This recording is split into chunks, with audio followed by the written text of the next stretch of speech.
Monseigneur. Quel bilan faites-vous? D'abord, je suis heureux d'avoir fêté avec cette multitude de personnes ce jubilé de 50 ans du séminaire Notre-Dame. Ça a été une belle célébration brillante, émouvante. Il y avait tout. Quand je vois des petits séminaristes qui ont chanté toute la messe, je me dis, je me revois séminaristes ici. Et c'est ça l'espoir que nous nourrissons à travers une telle célébration, que demain, on puisse avoir encore beaucoup de gens qui soient formés ici et qui garantissent l'avenir de notre Église, la foi dans notre milieu de vie. Donc, beaucoup de séminaristes encore, beaucoup de vocations, c'est mon souhait, c'est le sentiment que j'ai aujourd'hui en célébrant ce jubilé.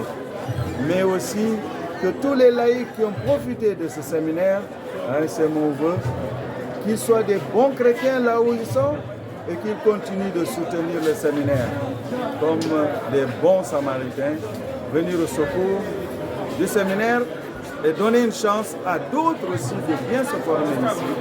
En arrière-plan du tableau, on voit d'illustres pasteurs qui ont marqué de leur empreinte la vie de ce séminaire.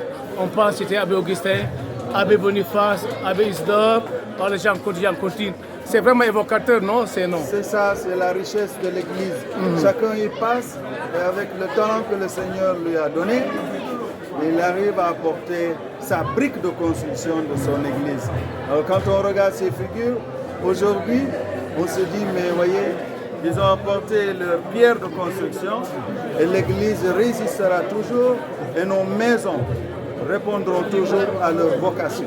Voilà. Et c'est ça mon souhait. Votre souhait aussi, Abbé, c'est 50 ans, c'est un vieux jeune ou un jeune vieux.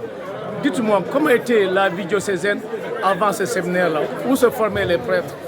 Ah si, il y a eu des maisons de formation qui ont existé, qui ont eu plus de 50 ans. Au Souy avait été un moment une maison de formation, Caravane, même avant. Et puis les étudiants ici